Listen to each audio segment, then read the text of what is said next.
Unium is the subscription management hub for B2B SaaS companies. Whether you're looking to expand to new markets, experimenting with pricing models, or simply want a streamlined quote-to-cash process, Unium got your back. On top of that, Unium Insights provides the SaaS metrics you need for reporting to the board and for future company evaluation. It gives you the key figures needed to drive your business forward and take strategic decisions. Unium. We help SaaS companies manage their B2B customer subscriptions.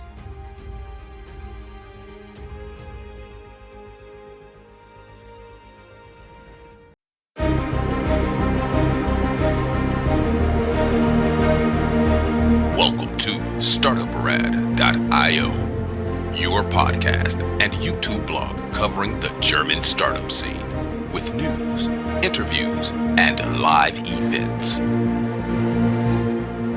Hello and welcome everybody. This is Joe from Startuprad.io, your startup podcast and YouTube blog from and for the German-speaking startup scene. Today I'm bringing you a bonus episode on the 26th of December 2022.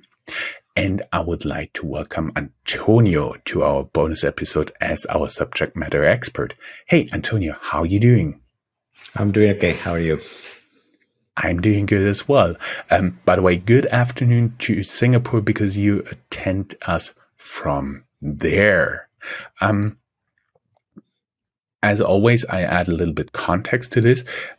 In Germany, the 26th is a public holiday. So basically everything is shut down and usually you cannot expect to reach somebody there. So we thought it would be a good idea to give them some food for thought on what was going on in FTX. Therefore, I have Antonio as a guest. You are a professor of economics at INSEAD, Singapore campus, with a PhD from Harvard University in economics. And you are also a research fellow at the Center for Economic and Policy Research in London. And you've worked as a consultant for international organizations such as the IMF, the International Monetary Fund, OECD, and the World Bank. So, welcome again to our episode as a subject matter expert. And we would like to talk a little bit about FTX, exploring a little bit what we know. I'm sure within the next, let's say 5 years, a lot more details will pop up. And maybe we are wrong with a little bit what we're saying here, but we can only talk about what we know so far. Could you give us a little brief introduction how FTX looked for you right now? I mean, right now, of course, it's a failed financial institution. They entered bankruptcy. It's in many ways a classic case of a financial institution going bad, a combination of poor management and, from what we know today, possibly fraud as well. I think what is special in this case, what is different from others, is of course FTX lives in the crypto world. It's a cryptocurrency exchange together with other associated financial institutions that do things like being a hedge fund, but mostly it's a cryptocurrency exchange. And because it was one of the main cryptocurrency exchanges, it is not just one more story of something failing. I think it's a moment of maybe a wake-up call for people in this world, or all of us, and we're all asking questions. Was there something special? Was there something that was special because this was a cryptocurrency exchange and not a regular bank or a regular hedge fund? Mm-hmm. As you say, a regular bank or regular hedge fund, because maybe somebody is seeing it from the outside, having no background in financial services. For them, it all looks the same, but a crypto exchange is something really, really different from a regulated exchange, let's say NASDAQ or New York Stock Exchange in the US or Deutsche Börse here in Frankfurt, right? Yeah, I mean, it's very hard to talk about what a regulated cryptocurrency exchange is because there's not clear model for regulation of these exchanges. FTX mostly was doing business outside of the US in the Bahamas, where regulation is very lax and nothing compared to what you see in Germany or in the US or in Singapore, where I live. There was an arm of FTX that was called FTX.us that was sort of regulated, but it was not regulated in the standard way. For example, it was not regulated by the SEC. And the regulation that it had, it was not at all comparable with the regulation that you would have for a regular exchange. So there was an element of regulation, at least in part of it. But again, that regulation was minimal compared to what you would think an exchange. And in addition, a broker, because they're not just an exchange, they also operated as a broker should have. And again, that's something that, of course, we're revisiting as we speak, which is what is it that we should have done differently? What is it that we should do better going forward? For our audience out there, as you said, a regulated financial institution is something completely different. They have to post a lot of collateral.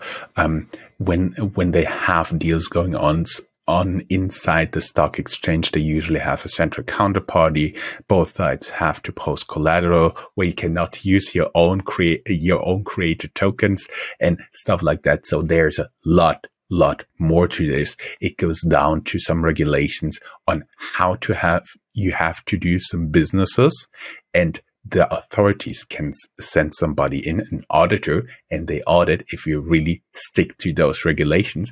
And if you really, really want to see an executive in a German financial service company sweat, tell them such an audit is coming, and they can be really tough. And as we said, that only holds true for regulated financial institutions, and it did not hold true for the cryptocurrencies, for the crypto exchange here.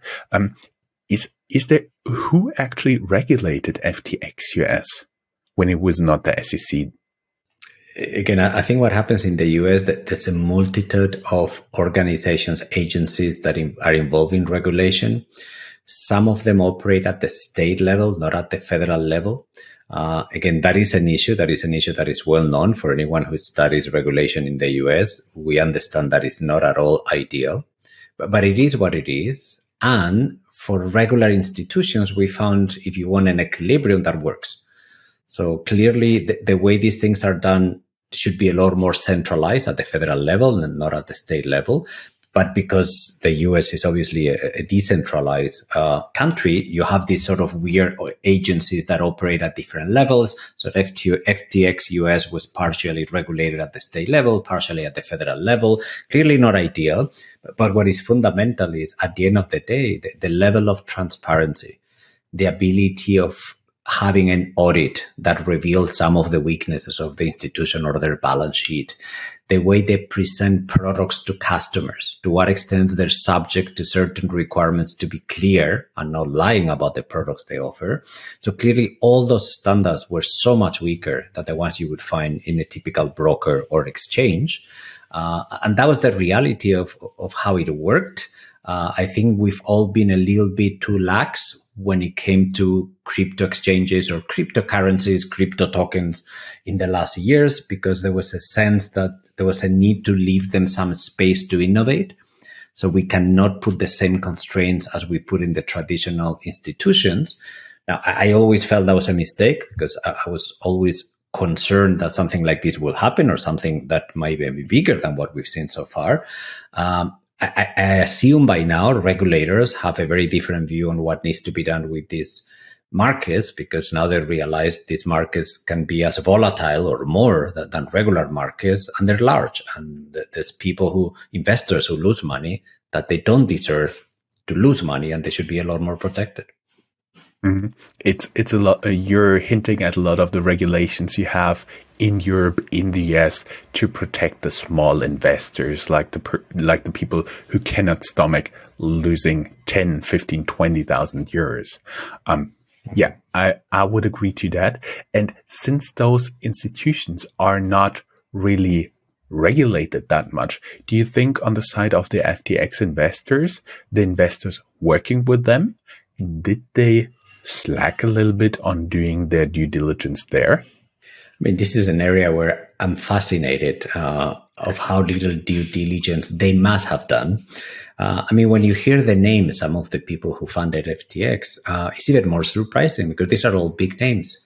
I mean, there is, for example, a big fund in Singapore, which is a government fund, which is called Temasek. that has a massive amount of funds, and they had invested, I think the number is somewhere around $300 to $400 million in FTX, which they just had to write off. It is very shocking to me that someone who comes from a conservative government like Singapore, they did not have the due diligence that you would expect for such a large investment. Because now that we know all the details, there was no board around FTX. It was just a couple of individuals making decisions using tools that were very primitive, like an Excel spreadsheet to record some of the biggest transactions in the fund. And clearly there was no CFO. And this is something that it could have been known just by asking the question, who's the CFO? What is the board? So it's very hard for me to understand what the due diligence was, because again, to me, it feels obvious. I mean, I'm an academic. I'm not a hedge fund manager, fund investor, but you would think that the minimum set of questions you would ask is something about governance. You cannot just trust one person that might come across as very smart or very innovative. You need processes. And it's to me shocking that so many millions went into this institution without that due diligence. You've been talking about the a board here. Can you tell for our audience who's mostly with a business background, but can you talk a little bit about what duties, what supervisory duties a board would have had in this situation?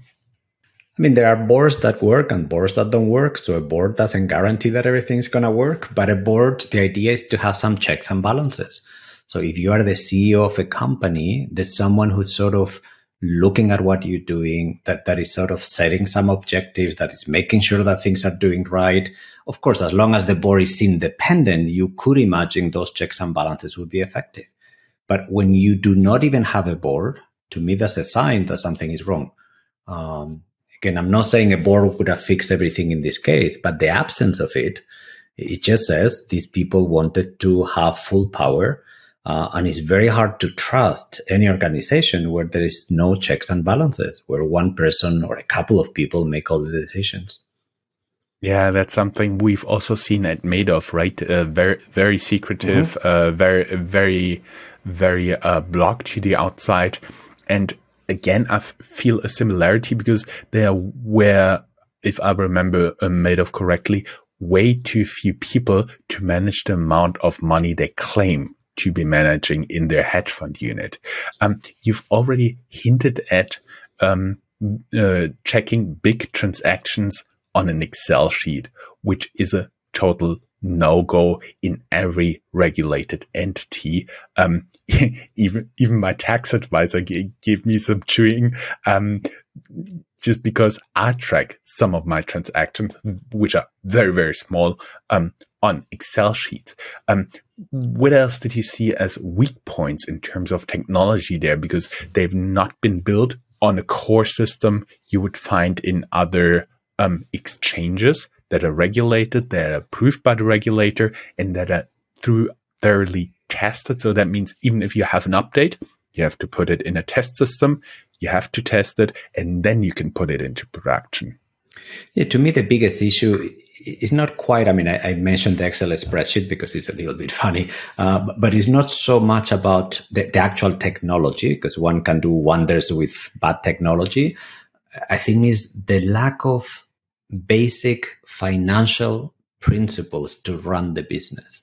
In other words, again, the lack of accountability, transparency, the lack of information about where the funds are. Again, even today, when people are trying to figure out what happens to these billions of dollars, it is very unclear. It is very unclear where the billions of dollars went. And I get the impression, again, I obviously don't have all the details. I get the impression that these people were running a business where they assume because their ideas are so good, the pile of money will always grow. And because the pile of money will always grow, even if I lose track of a few millions or billions, I'll have enough to pay back whenever someone asks for it. Again, that's a little bit the impression. It just feels this is a no-brainer. We're always going to be bigger. We're always going to grow the pie. So it doesn't matter if we lose a few millions here and there, whether I give a donation to someone, whether I lend money to someone else. At the end of the day, we just have so much cash that it doesn't matter. Now, of course, that is a really bad assumption. And Exposé turned out to be a big disaster because there were holes in the system that, according to what we know today, these people were not aware of. And because they were not aware of, they kept betting their house on the same proposals. And at the end of the day, of course, the hole became so big that they couldn't function anymore. Mm-hmm. Yeah, I heard some stories from people working on non-regulated software, and then when they shifted to regulated software, they uncovered a lot of problems. You hear some stories when you're a financial services consultant there. You've been talking about the lending there and the hedge fund. Right now, it looks like it was very unclear between the FTX, the exchange, the broker, and their hedge fund called Almader Research. It's also, so far as I know, unclear how much money is left in this fund. Yeah, it's unclear to everyone, including to themselves. I mean, of course, there was a little bit of a sort of chaos at the time where Sam Bankman-Fried resigned and his new CEO had to take over, because there was these sort of rumors and some observations that some money was sort of disappearing.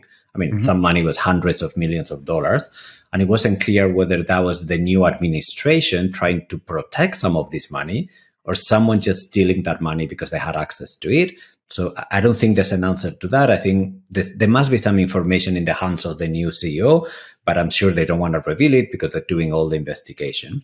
But clearly, what happened between FTX and Alameda Research is just a classic case of not keeping the right Chinese wall between the two businesses. Clearly, both businesses were run by the same people. They're trying to deny. They say, no, I didn't know this or that. But all the evidence points to the direction that all these different institutions were just for the sake of sort of theater, just to pretend that they had these different functions. In reality, as I said before, to me, this looks like a pile of money. They play with it, and some of this money was not theirs, was their customers, of course. And because they had the assumption that it will always grow, that they felt superhuman. They thought it doesn't matter. It doesn't matter how many mistakes we made here and there, because there will always be more to pay back our customers. Again, that sounds a little bit crazy when I say it like this, but that's to me what this business looked like. Sorry, I just had some talking points when you've been talking, and you just need to write them down. First, we should again pick up the people who don't have any background on financial regulation. What you refer to Chinese wall is not like a brick and mortar wall. It's actually a way of regulating. For example, if you have a big investment bank and there's an M&A banker talking to a trader, hey, look, company A is going to buy company B pretty soon. And company A, the value goes down, company B, the value goes up. So the trader can establish their positions. That may have been okay in the past, but at least since the 1990s, I do believe that's completely forbidden. And the regulation enforced there that they cannot talk to each other about those deals that are called Chinese walls. So if you hear Chinese walls, could be something different than a brick and mortar wall. I also read once that there's a saying that recessions uncover what auditors don't. I realize that the downhill race of the cryptocurrencies triggered the FTX collapse. One understanding I took from it was that a lot of those positions may be in one of the legal entities. We are now pretty sure there was a big mix-up, have been collateralized with either those cryptocurrencies or with their own FTX tokens. Do you believe that there was a lot of losses, like trading losses due to those downturns that at one point just made the house of cards collapse? I mean, for sure. I mean, this world has been running on the idea of, again, all these tokens are going to go up in value always. Again, obviously, there's many tokens out there, but there's sort of a general belief that this sector was on its way up. Not every token, but the majority of them, and in particular some, and some people believe more in some than in others. People would use leverage. People will borrow to invest in this market because it was such a great deal. And of course, we know that it worked for a few years when the price of most tokens was going up.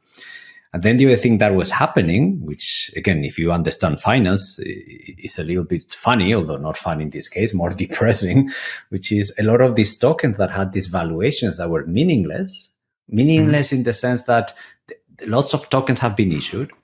There's a market where there are very, very few transactions. But let's say a transaction is done at $100 per token. And people will say, well, $100 times the amount of tokens, this market is worth 3 billion. But this is not true. This market is only worth 3 billion if someone can buy all of the tokens at that price. But that was not true. The trade was always so marginal compared to the volume of tokens. But then people truly believed the story and they started using these tokens for collateral. So here it is, lend me some money. I'm going to give you these great tokens that are worth $100. But they were not. And the problem is everyone was doing the same thing. So then you have this sort of network of trades, which are all related, which the moment a couple of these people start falling apart, the whole thing falls apart. Because if I ask you back for the payment because your collateral is worth less, you have to ask someone else who's in the same situation as you are, and it's just not going to work. And of course, the moment we see that, people are going to panic. So maybe some of these tokens are worth something. I'm not sure, but let's say maybe. But in a moment of panic, the value of these things tend to go to zero very fast. So again, that's what we've seen, not just in this case. We saw it with Terra Luna, the stable coin.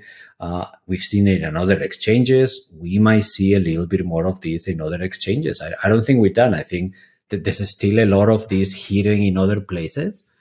Maybe some people were a little bit better. They did not have such a wild position as these guys did. But I have no doubt that there are other places where there's people who are insolvent, but we haven't seen it yet. I also do believe that we will see a few more, maybe small scale, maybe big scale insolvencies, implosions, however you want to call it, in the crypto space, until the point where the global economy gets out of the recession, gets out of the corona, of the supply chain funk that we are now in, the increasing inflation. And when the economy is picking up, most of the crypto players that will be still standing, I personally do believe, will be good. But until then, we may see a few more falling out. But remember, I mean, not to disagree too much, but remember that when these tokens were launched in 2008, with Bitcoin 2009 being the first one, the main argument was these are tokens that will sort of compete with the traditional system, with the traditional currencies. In particular, in a financial crisis, this will be the place to go. In particular, when there is inflation, these are the tokens that will give you the best return. So here we are in a crisis with inflation. And what do we see this market disappearing in front of us? So, I mean, I find that to be very revealing. When somebody tells you a narrative that says these are the tokens that will work when there is inflation because central banks are all crazy, they're causing inflation, but these are the ways to protect your purchasing power. And now that we have inflation, these things collapse in value. Again, that to me is a red flag, a really big red flag, because when somebody promises me a narrative and the narrative literally turns around and delivers the opposite outcome, then I'm not sure that whatever happens with inflation in the future, I'm not sure many of these tokens will stay alive. I have a lot less confidence than I had before. Yeah, as Schumpeter said, the cold shower for the crypto market, I would say. Yeah, very cold. Yep, very cold. Can you give us a little bit of your personal opinion? What is happening right now as we're speaking? We're recording this on the 12th of December, so approximately 2 weeks before this is actually going to be published? What is happening right now? I think with respect to FTX, we're in a state of waiting for information to come out. Again, there's a process of bankruptcy that's going to take forever to be resolved. I think over the next maybe months, maybe years, we'll find out more about how many funds that are available. Then slowly those funds will be distributed to some investors. But again, that's going to take years to happen. And in the meantime, the rest of the market, I think, is holding, but in a very precarious way, because again, we've seen a couple of other small exchanges falling. BlockFi just became insolvent a few days or a couple of days ago. There's a lot of noise about some big players. There's some noise about Binance. There's some noise about Coinbase. There's some noise about Tether, as always. So again, there's a little bit of noise here and there that, I wouldn't be surprised if some of this noise turns into something worse over the coming weeks or months, or maybe not, or maybe they survive because the losses are smaller. Again, I don't know because there's no transparency. So I can only try to guess by looking at their words, their body language. When someone doesn't want to do an audit, I'm suspicious by nature. If you don't want to show me the assets you have, I'm suspicious. When I see the type of statements all of these players, Binance, Tether, publish, they look very suspicious to me. Because it would be very easy for them to do better without putting any cost on their business. There's zero cost on being more open, zero. So if they don't do it, there must be a reason. That's the only thing I can think of. Now, how bad is that reason? How big is the hole? I don't know. But is there a hole somewhere here? Is there a risk that they don't want to share with the rest of the world? Of course there is. That I have no doubt about it. I would also add from my personal background, basically what is now happening, there is a lot of lawyers and a lot of forensic investigators coming into what is left of the companies, and there will be a lot of work for those people. But I can tell you a secret, Antonio, right? If ever some of those forensic peoples are turning to criminals, they will be masterminds. They have a more devious mind than many criminals, and they're really, really good at their job, at what they're doing. And if there's money to be tracked, they will track it, but you need time. You need a lot of time to actually do that. Yeah. Going a little bit into the lookout, we've already talked. There's a lot of noise out here, and I've made the guess when the recession is over and the players are still here on the market, they will survive. Until then, there's a 50-50 chance of companies going bankrupt, companies surviving, maybe even less. And I would like to take a look with you a little bit into the future, what we learned, what it means for the crypto world. Because I personally do believe we will not go on. As the economist once wrote, financial markets are defined by crashes, by implosions, by trouble. And maybe the same will hold true for the crypto world. I totally believe that we will see a lot more of the crypto world being regulated slightly less or the same as the financial world at one point in the future. I'm very sure there's a lot of EU employees and a lot of employees of US senators and members of the House that are currently writing a lot of really, really big regulations for crypto. Yeah, I think that's the future. But when you start spelling out what that future looks like for crypto, I think it's not what the crypto world wants. And I think that's a big issue. This is what I have in mind. In particular, if you take Europe, where regulation, I think, is a lot faster and smarter, because the US is a complex world for regulation.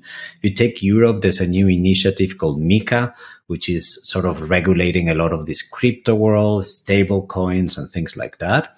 It takes, in my view, a very sensible approach, which is to say, look, a lot of these things look like things that we know. We know what hedge funds look like. We know what exchanges look like. We know that what the equivalent of a stable coin is in the regular world, not in the crypto world. So if you want to do this, you're going to have to follow exactly the same rules. Exactly. There's no exception. Now, that is to me a big issue, because it sort of says to the crypto world, there's certain things you won't be able to do.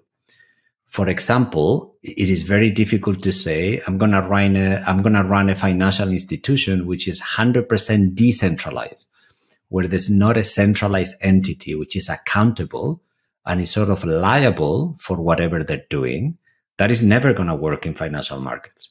So that rules out part of the crypto world. The pure decentralized finance world is sort of ruled out by definition. And I think there's a few instances like this where the regular financial institutions, if you try to apply the same regulation to the crypto world, some of the crypto ideas will sort of disappear. Again, they're not possible anymore. So I see more regulation, but I think it's not as easy as saying we're going to see more regulation, therefore we're just going to see the same crypto environment we see today, but with a lot of regulators around. I think we're going to move into a direction, which is we're going to see things that look a lot like the regular institutions, and some of the crypto world will not fit those definitions, and they will only exist probably offshore. They won't be able to be registered in the European Union. And therefore, that's a very different proposition than what the proponents of these tokens believe it can be done. Mm-hmm. Do you see a way for making a smart regulation that can not completely kill the innovative power of the crypto world? Yes and no, meaning yes, I can see a way of doing a smart regulation. The question is, how do we define the innovative power? That's the big question. And so far, it hasn't been defined well. The crypto world themselves have not articulated what are the true value they add to financial markets. Let's be honest, the crypto world has been driven by the speculative forces of investors who thought I could get rich very fast by buying these tokens. That is the driving force of that world. If you ask what is the value of many of these innovations, call it stable coins, call it decentralized finance, call it cryptocurrency exchanges, it is not obvious. It is not obvious to me what is the value they add. Then it's very hard to talk about innovation when you don't see the additional value. So again, to me, the tricky part is for the crypto world first to articulate a value proposition that then the regulators could say, okay, I understand, so I'm going to have a compromise here. Because of what you're adding to society, I'm going to adapt my regulations to you. I don't think that's the conversation we're having. I think the conversation we're having is you're doing the same thing as everyone else. You just give it a different name. You use different processes because you want to hide and in some cases be fraudulent. The regulator says, I'm not going to allow you to do this because I don't see the additional value in trying to tweak the regulation to what you're doing. Mm-hmm. Yeah, I also see that. Yes, the value added, what would they really innovate? If they can really show it, I'm very sure there will be a lot of people employed by the European Union and the US government listening and accommodate that. But I do believe otherwise, it will be more or less financial service regulations in a lighter or maybe even a heavier way. And the only innovation you can do, as you said, is outside of the regulated markets like North America, like the European Union. But by the way, when you said yes and no, you made me smile because in Germany, we do have a very good word for this. Ja and nein, yes and no combined as jein. That's good. That's good. Okay. Antonio, thank you very much for your time. That was everything I would like to bother you with. Maybe we get the opportunity to get together anytime the next year, 2023, and hopefully have a discussion on what has been going on with FTX, with the crypto world since. Of course, anytime. Anytime. Great. So it's just wishing our audience Merry Christmas, Happy Holidays, Happy New Year, Frohe Weihnachten und einen guten Rutsch. You want to contribute in another language? ¿O me? Yeah. Feliz Navidad, felices fiestas para todo el mundo. Muchas gracias. Thank you very much. Nada. My pleasure. Thank you. Have a good day. Bye-bye.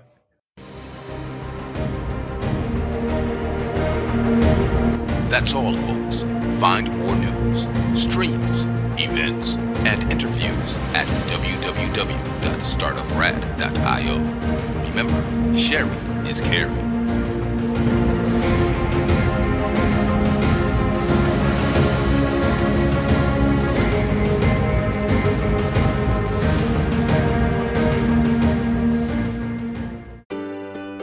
When you're an entrepreneur with a great idea, it can be daunting to find funding. Startup Raven takes the process out of your hands by helping entrepreneurs connect and learn about potential investors all in one place, without any long-filled forms or 1,000 questions. Sign up for early access at startupraven.com.